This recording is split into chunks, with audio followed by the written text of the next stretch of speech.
National Honors and Awards 2017 saw 257 upstanding individuals being pinned and sashed in recognition of their contribution to the development of Jamaica.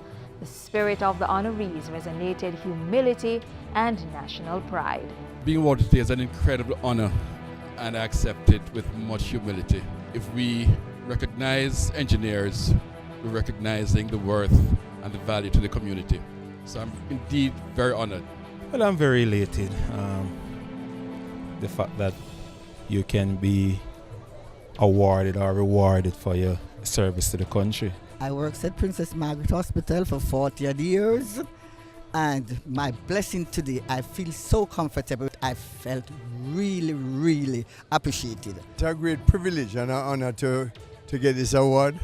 And you do things throughout your life, and you never know when these things are going to happen and when you're going to be acknowledged.